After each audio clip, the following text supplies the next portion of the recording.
Masechet Chulin, résumé du Daf Lamed Zayin. Le Daf ici va traiter le cas d'une bête qui était en danger de mort et que le shochet a voulu la sauver. Enfin, la sauver, il lui a fait rapidement la shrita pour sauver sa viande à ce qu'elle ne devienne pas interdite à cause en tant que nevela, si la bête va mourir d'elle-même. Donc il s'est dépêché de lui faire la shrita. Et là, il faut savoir est-ce que effectivement il a réussi à sauver ou que de toute façon elle est en train de mourir et que donc la shrita n'a pas servi. Dit la Mishnah qu'il y a une manière de savoir ça, de vérifier, si elle a bougé sa patte avant ou sa patte arrière, selon un avis. Selon Rabbi Eliezer par contre, s'il y a le sang qui a jailli, eh bien c'est la preuve qu'elle était suffisamment vivante pour la permettre grâce à la shrita. Et tout ça, précise la Mishnah, c'est que dans le cas où je sais que la bête a un problème, mais si elle n'a pas de problème a priori, on n'a rien à craindre, même s'il n'y a aucun de ces simanim qui ont été faits, donc les pattes n'ont pas bougé, le sang n'a pas jailli, elle est quand même kshera. La Gemara demande d'où sait-on qu'une bête malade elle est permise, peut-être qu'elle est aussi interdite, peut-être que c'est inclus.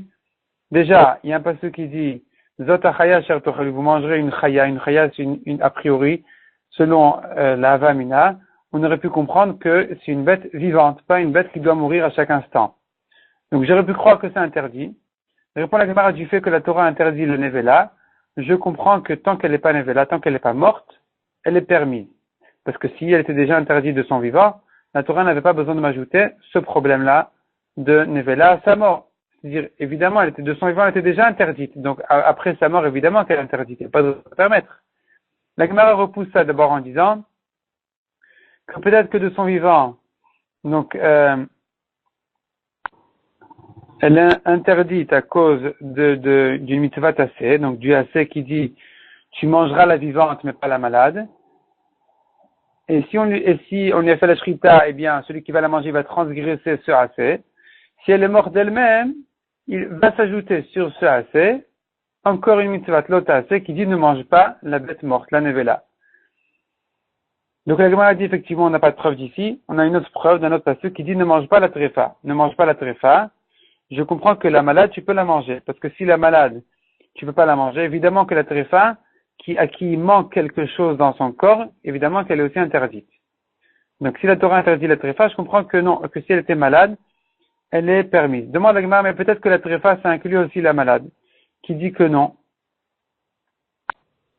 Et que la Torah viendrait nous dire que de son vivant, déjà, c'est-à-dire si on lui fait la shrita de cette malade, de cette tréfa, eh bien, celui qui va la manger, il va transgresser et un assez, et un lota assez de tréfa. Donc, et le assez de zotachaya, et le lota assez de tréfa. Et si elle est morte, va s'ajouter encore un problème de nevela. Donc, on n'a pas la preuve d'ici que la malade, elle est permise. Répond la Gemara, on a un autre pasuk, donc la Gemara change déjà de direction, elle s'appuie sur un autre pasuk complètement. Le pasuk dit, la graisse d'une nevela, la graisse d'une tréfa, on peut s'en servir, mais pas la manger. Et la Torah elle vient nous apprendre ici que le problème le issour donc de nevela de tréfa vient s'ajouter sur le issour de graisse. Et dit la Gemara, si vraiment tu veux dire que tréfa c'est la malade aussi, ça inclut la malade, alors pourquoi la Torah a besoin d'ajouter que la graisse de la nevela elle est interdite?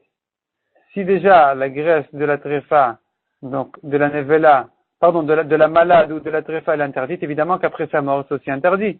De son vivant, c'était déjà interdit. Donc, qu'est-ce que la Torah m'ajoute en disant que les graisses de la nevela est interdite? Donc, comprends de là que non, que tréfa, ça inclut pas la malade. Et la malade de son vivant, elle est permise. Et quand elle meurt, dit la Torah, elle a un problème de nevela. Elle a un problème de nevela qui va s'ajouter au issour chelev, au issour de la graisse. Deuxième réponse, dit la Gemara, du fait que la Torah se répète en disant Chelev nevela ve chelev trefa, alors qu'elle aurait pu dire Chelev nevela ou trefa. Donc quand elle s'est répétée, ça va nous apprendre justement que c'est que la graisse qui est interdite, mais la viande est permise. C'est-à-dire, c'est que ici où je ne fais pas la différence entre la chair et la graisse, tout est interdit. Mais tu auras une autre bête où tu devras faire la différence et dire que ce n'est que la graisse qui est interdite, mais la chair qui est permise. De quoi il s'agit? De la malade.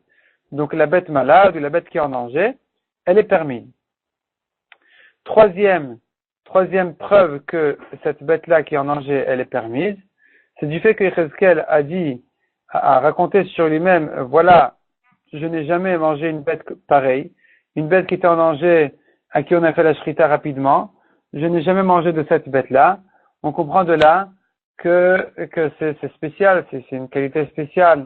C'était une khumra spéciale de Yechezkel, mais selon la halakha, ça devrait être permis, parce que si c'est interdit, qu'est-ce que Yechezkel vient raconter sur lui-même?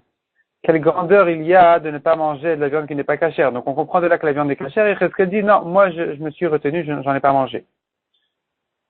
La Gemara ensuite explique qu'est-ce que c'est que la mesoukelet, de quelle bête, de quel degré de danger il s'agit. Explique la Gemara, c'est une bête qui ne peut pas se lever. Si elle ne peut pas se lever, même si elle a la force de manger des morceaux de bois, des poutres, eh bien, puisqu'elle ne peut pas se lever, donc elle est en danger, et c'est d'elle qu'on parle, et qu'on dit que malgré tout, si on y fait la shrita, eh bien, elle est permise.